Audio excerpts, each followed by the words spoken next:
Selamat pagi dan shalom.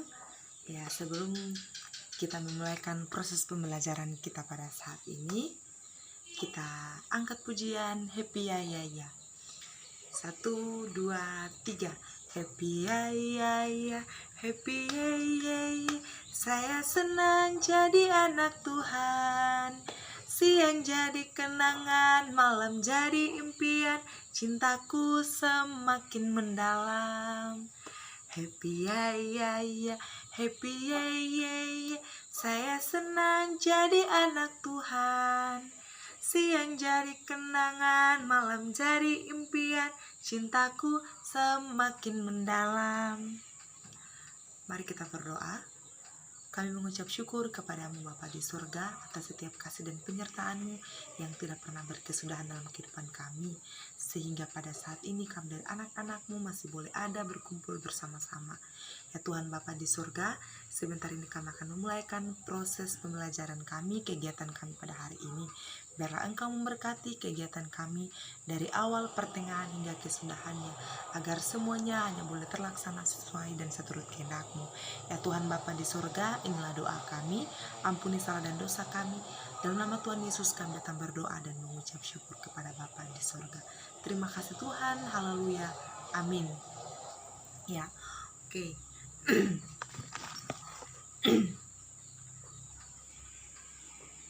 Ya, baik, pada saat ini materi kita yaitu tentang mengapa manusia berdosa. Nah, mengapa manusia berdosa? Ya, kita bisa lihat dalam kitab Kejadian pasal 3 ayat 1 hingga ayat yang ke-24. Kitab Kejadian pasal 3 ayat 1 sampai ayat yang ke-24. Nah,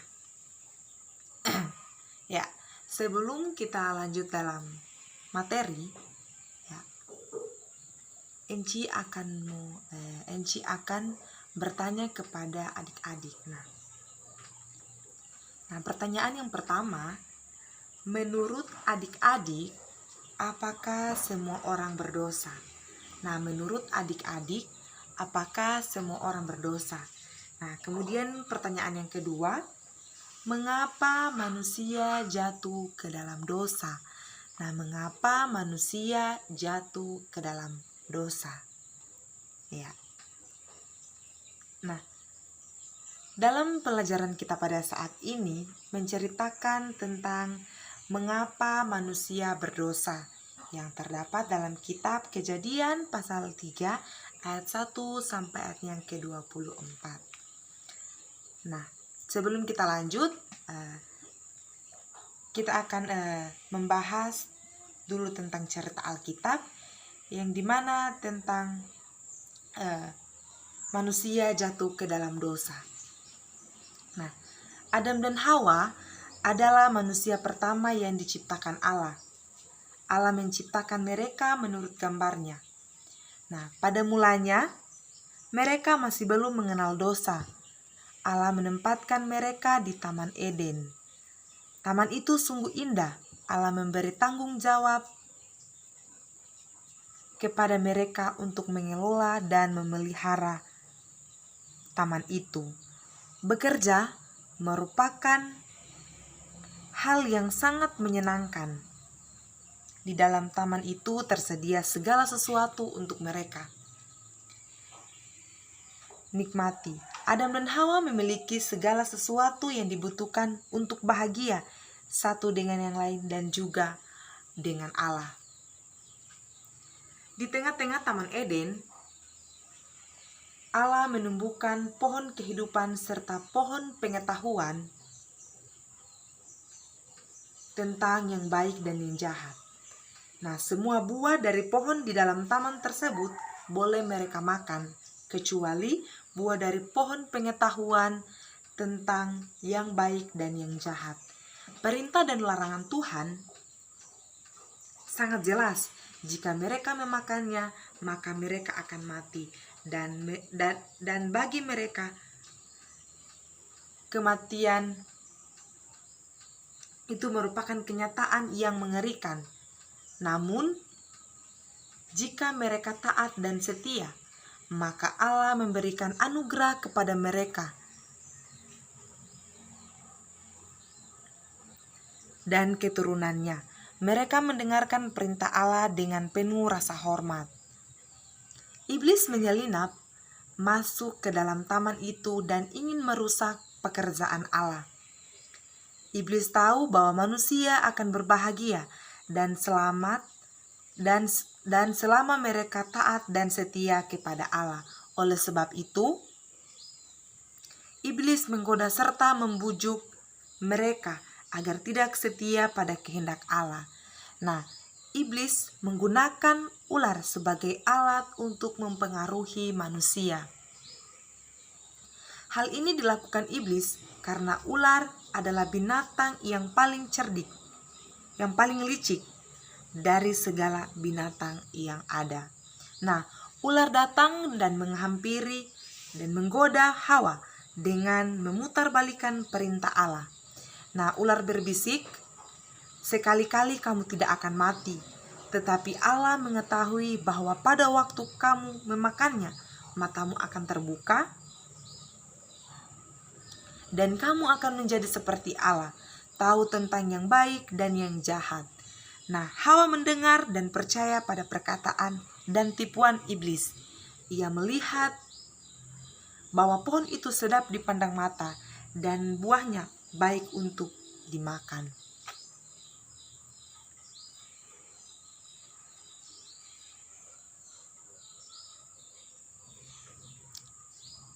Lalu ia mengambil buahnya, memakannya, dan memberikannya kepada Adam, suaminya.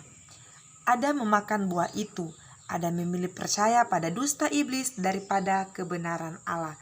Pada saat itu, dosa masuk ke dalam hidup mereka, juga rasa takut dan gentar yang menghalau kebahagiaan mereka. Nah, inilah asal mula dosa. Dosa terjadi ketika manusia tidak taat kepada Allah. Ia lebih memilih untuk menuruti keinginannya sendiri dan bukan menuruti kehendak Allah. Nah, sekarang Adam dan Hawa sadar bahwa iblis sudah menipu mereka. Mereka sudah jatuh dalam dosa, namun kesadaran mereka itu sudah terlambat. Mereka sadar apa yang terjadi tidak seperti rayuan ular. Mereka tidak menjadi sama seperti Allah.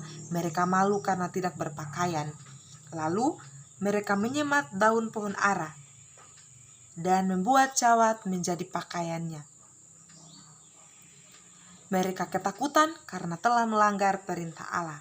Nah, ketika suara Allah terdengar memanggil mereka, mereka tidak berani berjumpa dengannya.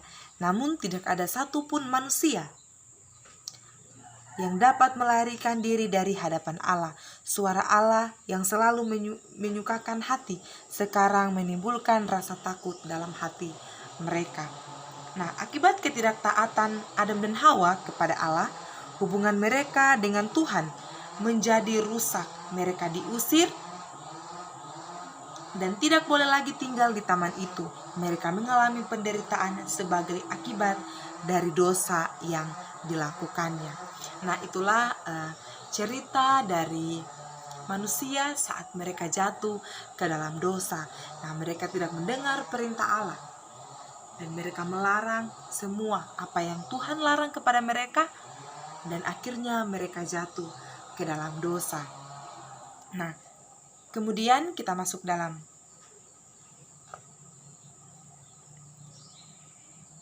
materi selanjutnya, yaitu memahami penyebab manusia jatuh ke dalam dosa. Memahami penyebab manusia jatuh ke dalam dosa. Nah, sekarang Enci akan bertanya kepada adik-adik. Nah, pertanyaan yang pertama, mengapa manusia jatuh ke dalam dosa? Mengapa manusia jatuh ke dalam dosa? Nah, kemudian pertanyaan yang kedua, apa akibat ketidaktaatan manusia kepada Tuhan Allah?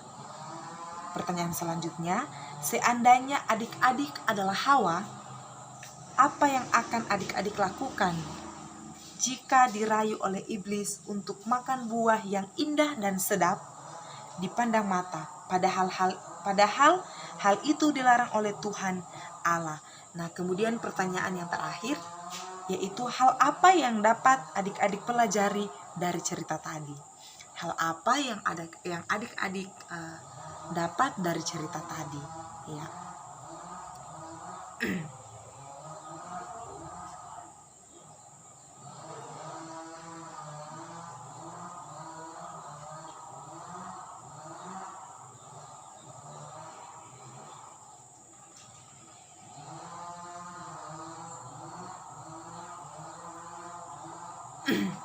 Nah, manusia berdosa karena tidak menaati perintah Allah.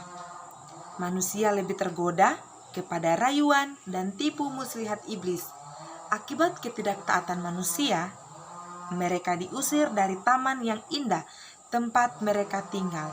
Mereka harus bersusah payah untuk mengupayakan yang terbaik bagi kehidupan mereka, menanggung banyak kesukaran dan penderitaan. Allah menghendaki manusia untuk selalu taat dan hidup sesuai dengan perintahnya dan menyadari dosa-dosanya. Ya, jadi kita sebagai adik-adik, ketika kita melakukan sesuatu hal, ya, baik itu dari siapapun, ya, ketika kita berpikir kalau itu tidak baik, jangan kita lakukan. Nah, apalagi kalau Tuhan sudah melarang kita, jangan berbuat ini, jangan menyakiti hati teman-teman, hati adik-adik yang lain, kemudian menyakiti hati guru, menyakiti hati orang tua. Kalau Tuhan sudah melarang, maka janganlah kita lakukan. Nah, karena ketika kita melanggar perintah atau larangan dari Tuhan, maka kita akan jatuh ke dalam dosa, ya. Baik, sebelum torang akhiri pertemuan saat ini, Enji akan kasih tugas, yaitu bagaimana kita menghayati agar manusia tidak jatuh dalam dosa. Nah, bagaimana adik-adik menghayati agar manusia tidak jatuh dalam dosa. Nah, tugasnya itu ini seperti adik-adik tulis tindakan yang perlu adik-adik lakukan agar tidak jatuh dalam dosa. Nah, tindakan yang adik-adik lakukan supaya tidak jatuh dalam dosa. Nah, itu yang menjadi tugas untuk sebelum kita mengakhiri pertemuan kita pada saat ini. Ya, itu. Dan kemudian minggu depan atau pertemuan selanjutnya baru kita akan bahas secara bersama-sama. Ya. Oke, baiklah, pembelajaran kita pada saat ini sampai di sini saja. Dan sebelum kita mengakhiri proses pembelajaran kita pada saat ini, kita mengangkat pujian yang berkata, terima kasih Tuhan. Terima kasih Tuhan untuk kasih setiamu yang ku alami dalam hidupku. Terima kasih Yesus untuk kebaikanmu sepanjang hidupku. Terima kasih Yesusku buat anugerah yang kau beri, sebab hari ini Tuhan adakan syukur bagimu. Mari kita berdoa. Ya Tuhan Bapa di surga, kami mengucap syukur buat hari ini, sehingga proses pembelajaran kami pada saat ini boleh terlaksana dengan baik. Biarlah Tuhan pembelajaran yang materi yang kami belajar saat ini boleh kami pahami, khususnya kami boleh praktekkan dalam kehidupan kami hari lepas hari. Ya Tuhan Bapa di sorga, sebentar ini kami akan berpisah satu dengan yang lain. Biarlah Engkau menyertai perjalanan kami agar kami boleh tiba di rumah kami bertemu dengan keluarga kami masing-masing dengan tidak kekurangan suatu apapun. Tuhan Bapa di sorga, seluruh kehidupan kami serahkan ke dalam tangan penuh kasih. Ini doa kami, ampuni selalu dosa kami. Dalam nama Tuhan Yesus kami datang berdoa dan mengucap syukur kepada Bapa di sorga. Terima kasih Tuhan, haleluya, amin. Terima kasih.